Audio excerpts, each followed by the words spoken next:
10 įmonių, 10 inovatorių komandų rungėsi dėl veržliausio startuolio vardo. Ant stalo prizas, kokio dar nėra pasiūliusi nė viena televizijos laida. 300 eurų iš mūsų fondo gana drąsiai gali ateiti bet kokią idėją. Milijardų daug vertės idėja, mes su profesoriumi prisėsime ir surasim tos pinigus. Siekti tikslo dalyviams padeda geriausi savo srities specialistai. Kuri inovatyvaus verslo idėja perspektyviausia? Prieš savaitę prisistatymus mentorių komisijai baigė antrojo penketo įmonės. Patyrę verslininkai ir investuotojai ne tik išklausė inovatyvių verslų idėjas, bet ir dalino patarimus, parodė daromas klaidas, uždavė namų darbų. Dabar viskas priklauso tik nuo laidos dalyvių. Jų darbai ir sprendimai lems, ar bus ko pasigirti per antrąjį apsilankymą laidos startas studijoje. Padirbėti yra dėl ko. Galima sulaukti 400 000 eurų investicijos. Šiandien laidoje žiūrėkite. Kiekvieną kartą mes nuėję kur nors mes iš karto akim nuskenuojam situaciją, kas čia yra, ką galim pasiūlyti, ir tada prasideda. Šiuo metu mes žinome vis daugiau informacijos apie maisto įtaką susirgimų rizikai, bendrai amžiui, pavyzdžiui, sveikam senėjimui. Pirmą kartą su verslininkėmis iš Kauno įmonės Sviestas Sviestuotas susitikome parodoje, bandančiomis savo produktais sudominti kuo daugiau naujų klientų.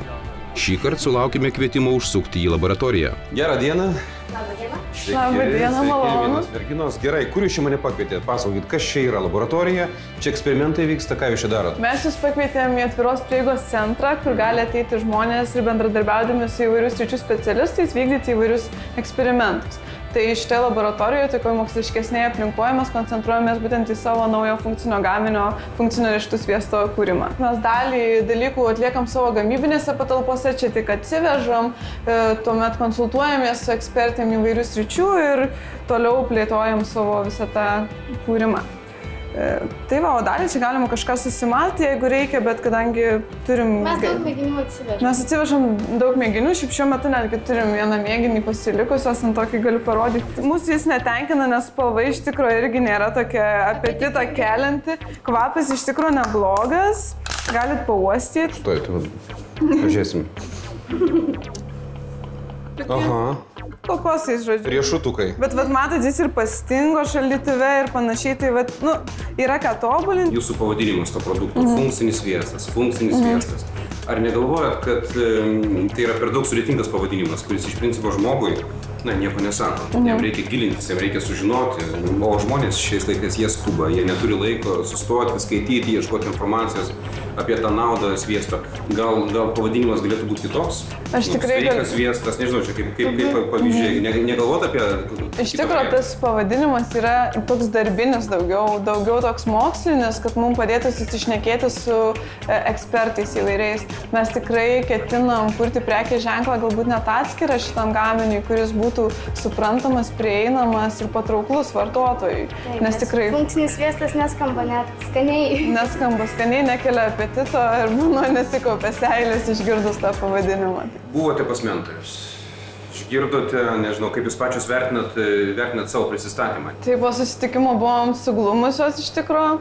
Turėjom sėdėti ir ilgai kalbėtis, kad apibendrintume, ką mes išgirdom ir ką galim pritaikyti toliau savo šitoj veikloj ir tam kūrime produkto. Tai supratom, kad konkretumas tai taip jis yra vertingas ir reikalingas dalykas ir mūsų prašė išgryninti idėją, ką mes parduodam, mes manėm, kad mes žinom, ką mes parduodam ir kad mes tai sakom, bet iš tiesų paskui pakalbėję su kitais žmonėm, supratom, kad galėjom tai pateikti kitaip. Tai ką jūs parduodat vis dėlto? Mes parduodam... Klausimas, kuris skambėjo jūsų prezentaciją berods 4 ar 5 kartus. Tai mes parduodam ir ketinam parduoti gaminį, bet ne tik gaminį, bet ir visą sveiką gyvenimo būdą ir ketinam praturtinti žmonių gyvenimo būdą. Kol verslininkė svarsto, kokių žingsnių imtis, kuriant naująjį savo gaminį, keliaukime į kitą Kauno įmonę. Soltechos įkūrėjai Gintarė ir Dalius mentorių stalą paliko sukėlę susidomėjimą, tačiau į savo prisistatymą žiūri savikritiškai ir pasiryžę kitą kartą pasirodyti dar geriau. Koks jūsų įspūdis, kaip jūs patys vertinat savo prisistatymą? Ar pavyko tai ką jūs buvot suplanavę? Iš tikrųjų, tai pats pirmas toksai buvo kontaktas, kad išmušė iš vėžių, šiek tiek su klausimais, bet kada mes pradėjom pasakoti, kad turim patirties su šildytuvais ir anksčiau, tarkim, prekiavom ir siūlėm tos pačius infraraudonųjų spindulių šildytuvus kaip sprendimus objektams, žodžiu, tiek ir pramoniai, tiek ir individualiems. Ir kai pamatė, kad turim žinių, ne šiaip sugalvojom, bet gaminam ir padarėm, tai jau tada visai kitaip kalba pasikeitė. Tada prasidėjo rimtesni klausimai ir apie skaičiukus, apie planus, apie perspektyvas, ką mes planuojam toliau daryti ir taip toliau. Kokios pastabos jūsų manimų vertingiausios? Mes, tarkim, turėdami žinių apie patį produktą, apie tai, kaip jį reikia vystyti ir taip toliau, kartais gali nužengti ten, kur nereikia. Panašiai kaip ir atsitiko. Truputėlį užsišnekėjom apie techninius dalykus, bet ne apie pačią esmę, kaip čia viskas bus, todėl iš pat pradžių nebuvom suprasti teisingai. Todėl pusė pokalbio jo buvo toksai daugiau pasišaudimas. Vienas į kitą, kol supratom, apie ką šnekam ir kad esam kompetitingi toj srityje. Per kitą pokalbį jau mes parodysim aiškius skaičius ir viską, kaip ir buvo paprašyta. Bet kokiu atveju mes sudarom kasmet 5 metų planą ir tiesiog jisai kasmet yra peržiūrimas, tarkim, nuo padaryto rezultato, ką reikia pasiekti, ką reikia sustvarkyti ir panašiai, ir tada judė tolyn. Soltecha juokauti nenusiteikusi. Rimti darbai laukia ir Dovilė su Milda iš Sviesto sviestuoto.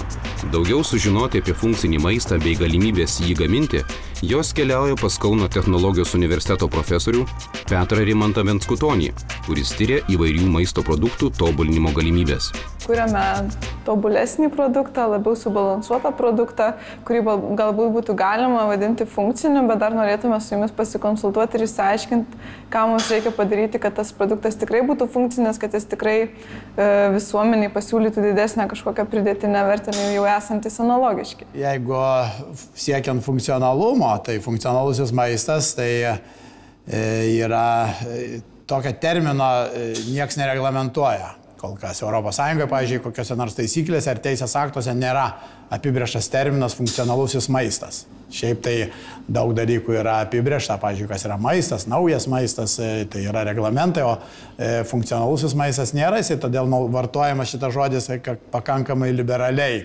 Maistas mums atlieka 2 pagrindinės funkcijas, tai pirmiausia, tai suteikia energiją ir yra kaip tam tikra statybinė medžiaga, reikalinga atnaujinti organizmo funkcijoms, pradedant ląstelių lygmenyje. Ir kita funkcija dar tiesa maisto yra paprasta, tai sociokultūrinė galima pavadinti. Yra įvairios virtuvės, tradicijos, įvairiose kultūrose mes bendraujam vartodami maistą ir taip toliau, tai irgi svarbi. Tai va čia šitas 2 funkcijas apjungia, sakykime, pavadinkime sąlyginai paprastu maistu. O jeigu mes pridėsime dar vieną funkciją, tai yra maistas, pavyzdžiui, padės sumažinti kokių nors susirgimų riziką arba pagerins savijautą, tai tada jisai įgyja 3 funkciją ir gali būti laikomas funkcionaliuoju maistu. Netrukus laidoje žiūrėkite.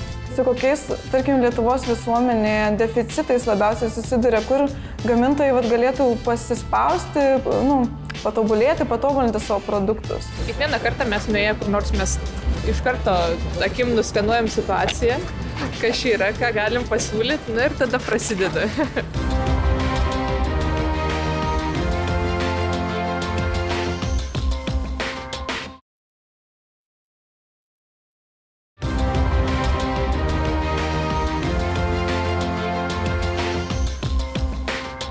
Prieš pertrauką Kauno technologijos universiteto profesorius verslininkėms iš įmonės Sviestas sviestuotas pasakojo, kad paprastas maistas žmonėms atlieka 2 funkcijas. Pirmiausia, teikia energijos, antra, suteikia malonumą. Funkcinių maistų produktai tampa įgavę 3 savybę, tačiau jos itin griežtai reglamentuojamos. Kokią gali turėti fiziologinę konkrečią naudą žmogui tas produktas, pavyzdžiui, sumažindamas susirgimų riziką ar pagerindamas savijautą. Tai 2 pagrindiniai požymiai. Ir kas ypatingai svarbu, šitie dalykai turi būti įrodyti moksliškai. Bet aiškiai nurodyta nauda sveikatai, tai čia kaip ir gamintojas kiekvienas pats savo ruožtų sprendžia, kokius tyrimus jis atliks, kad pagrįstų tą, ar yra kažkokia tam tikra tvarka, kurios laikytis reikia, ten konkretus tie tyrimai? Kokius tyrimus atlikti, tai nėra standartizuota, gali nuspręsti gamintojas. Tačiau galiu pasakyti, kad norint gauti žymenis, tyrimai turi bent jau baigtis su gana išsamiais duomenimis apie jų poveikį žmogui. Tai yra, tyrimai turi atlikti būti su žmonėmis. Čia kūrė Unilever firma, bet tokį irgi aptepą iš augalinių riebalų, kuriame yra fitosterolių. Tai iš augalų išskirtų tam tikrų medžiagų, kurios padeda mažinti cholesterolio kiekį kraujo plazmoje. Tai vat jų to produkto sukūrimas ir pateikimas į rinką, komercializavimas, jiems kainavo apie 10 milijonų eurų. Profesorius net neslėpia, atlikti visus reikiamus tyrimus ir gauti teisę rašyti ant pakuotės, kad produktas naudingas sveikatai, labai brangu. Nedidelė įmonė tai praktiškai neįmanoma misija, tačiau iškart pasiūlo galimą sprendimą. Sviestą turtinti jau ištirtomis medžiagomis. Geležis, varis, daug yra, vitaminas žinoma C, E, taip. Daug yra žinomų medžiagų, kurios atlieka tam tikras funkcijas. Tai vat, įmonės gali pagal šitą reglamentą praturtinti savo produktus tais komponentais, sakykime, gali vadinti funkcionaliuoju maistu. Išsiaiškinome, kad funkcinį maistą galima gaminti be milžiniškų investicijų į mokslinius tyrimus. Dabar reikia sužinoti, kokių maisto funkcijų labiausiai reiktų. Ko reiktų į riešutų sviestą įdėti? Su kokiais, tarkim, Lietuvos visuomenėje deficitais labiausiai susiduria, kur gamintojai galėtų pasispausti, patobulėti, patobulinti savo produktus? Tie dalykai mitybos jie yra labai tokie panašus kaip ir daugelį šito regiono valstybių. Šiaurės Europos valstybių gali, sakykime, ten lyginant su Pietų Europos valstybėmis, tai mūsų visą laiką bėda buvo per didelis tenai sočiųjų riebalų vartojimas, per didelis druskos vartojimas. Dabar, pavyzdžiui, daug dėmesio skiriama vitamino D trūkumui. Irgi atlikta nemažai tyrimų ir nustatyta, kad ir Lietuvos gyventojams trūksta vitamino D, o su vitamino D trūkumu siejama daug visokių fiziologinių sutrikimų ir susirgimų. 20 amžiaus tai maistas dar vadinamas kaip patogus maistas, nes labai sparčiai vystėsi įvairūs greito vartojimo maisto produktai, labai įvairiai supakuoti ir taip toliau. Tai 21 amžiuje funkcionalusis maistas manoma, kad bus svarbiausias faktorius mityboje dėl to, kad šiuo metu mes žinome vis daugiau informacijos apie maisto įtaką susirgimų rizikai, bendrai amžiui, pavyzdžiui, sveikam senėjimui. Ir tokios informacijos ypač daugėja, kada buvo išaiškintas žmogaus genomas. Ir mes žinome, kad maisto komponentai gali turėti įtakos genams, pavyzdžiui, ten skatinti juos kažką tai gaminti naudingo arba slopinti kažką tai gaminti žalingo, taip labai paprastai kalbant. Kalbantis paaiškėja, kad vienas iš profesoriaus Petro Algimanto Venskutonio atliekamų tyrimų gali būti naudingas ir funkcinio riešutų sviesto kūrėjams. Mes ten ieškome, pavyzdžiui, funkcionaliųjų komponentų iš uogų išspaudų. Pavyzdžiui, jeigu mes spaudžiame sultis, tai žinot, gaunam sultis, varkoji, jos parduodamos, vakuojamos ir geriamos, o kas lieka, tai dažnai išmetama arba į sąvartynus, arba, geriausiu atveju atiduodama gyvūnams kaip pašaras. O ten yra daugiau gerų medžiagų negu pačiose sultise.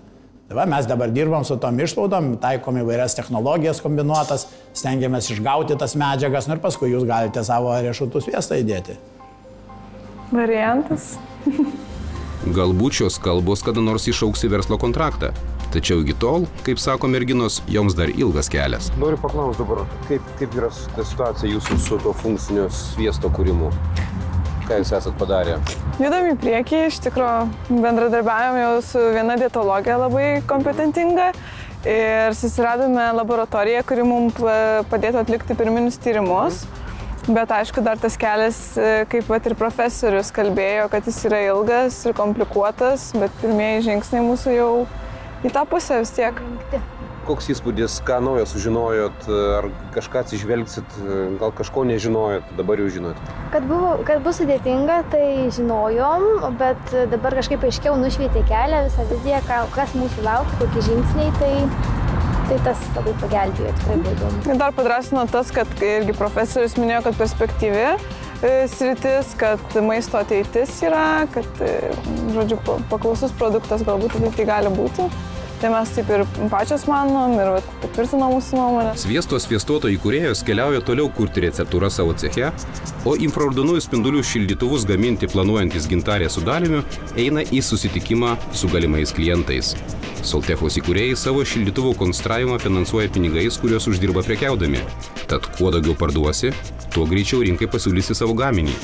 Priminsime, kad patirtį pardavimuose laidos mentoriai įvardino kaip itin didelį šio startuolio privalumą. Keliaujat pas klientą, susitikti su klientu. Kas per klientas?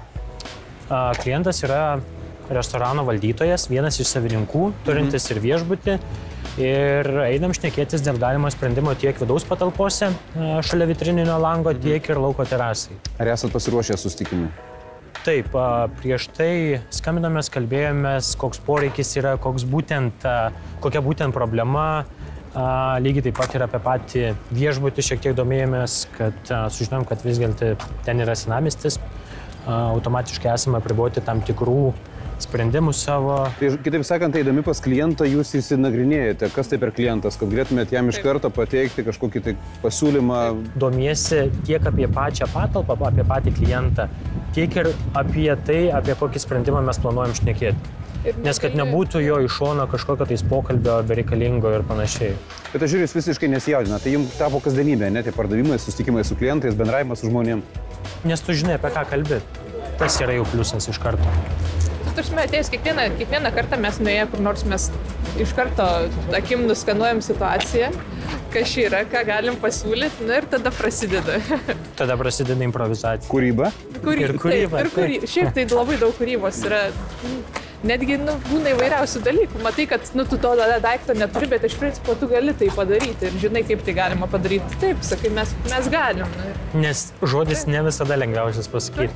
Gintarė su Daliumi nusiteikia su klientu bendrauti kūrybiškai, o mūsų kameros pasiruošusios fiksuoti, kaip jiems seksis. Dabar toks dalykas mums, kas labiausiai rūpi, kaip jūs pastebėjote, čia yra senamiestis. Pastatas čia keli šimtai metų senumo ir čia yra priestatas. Jisai realiai yra atitrūkęs nuo, kaip jis nėra pristatytas. Buvo po kelių šimtų, dėl to tarp jų yra varža sumažėjusi, automatiškai praeina šaltis ir žmonės, kai sėdi jaukiausiai vietoje, jam taip, vėsoka vasara, tai yra žiema gali būti ir už tai mes norėtume kažko tokio subtilaus, elegantiško, arba įnišas, kurios yra už kolonų truputėlį slėpusios, arba čionais, arba galbūt, jeigu tikrai būtų kažkas gražaus, tokio, kaip rėmai, kaip, pavyzdžiui, paveikslo, pačio tai pastatyti. Nes po kol kas, ką mes ieškojom, tai viskas būna tokio elegantiškas, minimalistiškas restoranas, o siūlo tokius gargarus gamyklinius. Tai gal galėtum kažką kitokio variantą pasiūlyti, būtent šitam plotui prišildyti. Į ilgus pasakojimus apie įvairių šildytuvų pliusus ir minusus nesileisime. Užtenka pasakyti, kad visus įmanomus variantus tiek vidui, tiek laukui mūsų herojai pristatė ir panašu įtikino įsigyti. Susitikimas to galėtų baigtis, tačiau bendraudami Dalius ir Gintarė išgirsta apie daugiau restoranų problemų ir tuoj pat pasiūlo sprendimo būdus. Vienas jų – ant stalo atneštų patiekalų šildymas.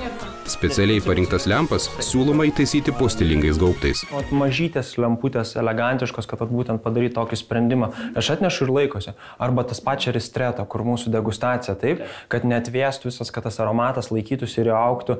Tai irgi taip atnešti tą būtent degustacijai tokį.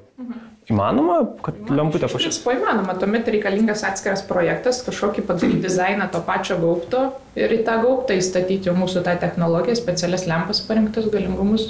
Bet būtų toks nešiojamo galingumo būtų toks įmanomas sprendimas. Netgi kažkokias pritaikius, tarkim, kaip šviestuvas yra, ne? Ta visa rankenėlė pati kažkokio kaltinio elemento. Tai kad ta rankenėlė kaltinio elemento galbūt ir pati vintažinė, tarkim, laikytų. Vis dėlto diskutuojant su klientu nusprendžiama lempas maisto temperatūrai palaikyti įrengti prie baro, po garų ištraukimo gaubtų. Toks sprendimas bus kur kas greitesnis, o restoranas turi konkrečią datą, kada įranga reikalinga. Planuojama didelė šventė. Kaip būtų su šituo? Ar jūs spėtumėt per mėnesį laiko kažkokį tokį sprendimą? Labai priklauso, kaip greitai sutartume dėl pačio projekto ir vizualizacijos. Tai prasme, tas visas techninis sprendimas iš jūsų pusės, tarkim, ar jūs nori derinti prie savo interjero ir panašiai, ar galimas kažkoks tai bendresnis, universalesnis variantas. Principė du dalykai, tuomet jeigu tu slepi po šitokio gaubtų, tarkim, tai tau reikia dviejų elementų: pačios lempos šildymo, tarkim, palaikymui ir reflektoriaus, kad būtų kryptingai nukreipta šiluma ten, kur reikia. viskas. Tai tam, kad optimaliai, tarkim, parinkti, dienos galbūt. Dienos pakaktų, bet tiesiog nepalaikom sandėlį, daugumą detalių. Tai jeigu reikalinga, tai arba pagal specialų užsakymą reikia pagaminti, arba pritaikyti esamą. Jeigu jau pagal specialų užsakymą, tai truktų 2-3 savaitės, gali ir iki mėnesio trukti variantas.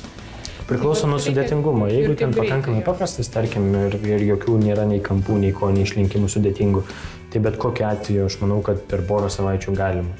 Priklauso nuo užimtumo, tarkim, pačios gamybinės bazės ir panašiai, bet principas yra toks. Įmanoma tikrai padaryti kažkokį variantą, kuris būtų būtent tai vietai ir nebūtų plataus naudojimo. Super. Susitikimas baigtas. Klientas atrodo patenkintas. O kaip pardavėjai? Buvom nuėję, iš principo galvom apie vidaus šiek tiek šildymą, apie lauko terasų šildymą, galvom apie vieną sprendimą, o paskui įsikalbėjom, žiūrim, kad galim kartu padaryti ir dar įdomių dalykų nuo pačio maisto šildymo. Temperatūros palaikymo ir kažkokį sprendimą pasiūlyti su išskirtiniu dizainu, būtent suprojektuotų tam poreikiui.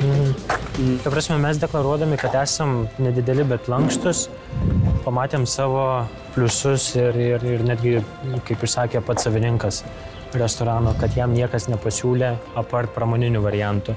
Mes pasiūlėm konkrečiai jo vietai skirtą šildytuvą išsprendimą, kad jis galėtų tiek palaikyti, kaip minėjo Gintarė, maisto temperatūrą tolygę, jeigu yra didelis apkrovimas, tiek ir vidaus patalpom. O kaip jūs manot, nuo ko priklauso sėkmė? Nes aš dabar įsivaizduoju, jūs sustikot, pašnekėjot ir liktai visą tai turi išvirsti pasiūlymų, tada turit konkretizuoti dėl kainos, dėl pasiūlymo konkretaus, produktų konkretaus ir tada jau turi įvykti sandoris, ar ne? Taip. Tai principė, pardavimas pats prasidėjo nuo pačio pirmo skambučio, tarkim, kai susitarėm ir išreiškė jie poreikį. Dabar sekantis žingsnis bus būtent dar greičiausiai vienas susitikimas konkretizuoti visą poreikį, ką mes galim padaryti, lygiai taip pat terminai ir panašiai.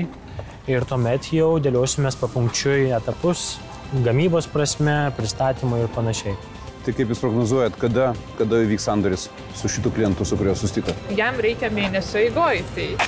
Laikas apibrėžtas. Laikas apibrėžtas, jau mes apsibrėžiam tą laiką, tai principai kitą savaitę bandysim susitikti, apsitarti, susidėlioti ir bandysim... Forsuoti. Mes pasakysim savo galimybės, jis pasakys, ar viskas tvarkoj. Spaudžiam rankom ir dirbam. Tai žiūrėkit, man gimė irgi verslo tokia idėja. Aš esu geras talismanas, aš išlydėjau jūs į susitikimą ir sėkmė aplankė jūs. Tai dažniau kvieskit mane, aš jūs išlydėsiu ir pasitiksiu jau. Mes vietoj vizitinės galim jūsų nuotrauką po to duoti. Sutarta, gerai, puiku, malonu jūs matyti, sėkmės, dar kartelį pasimatysim Vilniuje. Kitoje laidoje žiūrėkite. Iš Klaipėdos atvykusių Saulės sekimo sistemos kūrėjus, Saulės elementų gamyklos savininkas pasitinka nusiteikę skeptiškai, tačiau netrukus savo nuomonę pakeičia. Būsiu atviras, nesitikėjau rezultatų tokio gero. Moksleivius programuoti mokantys verslininkai išsiaiškina, kad dalį mokslų kainos gali padengti valstybė. Galimybė tikrai trečdaliui moksleivių, mažiausiai trečdaliui yra, kurie sako, kad yra šiek tiek per brangu.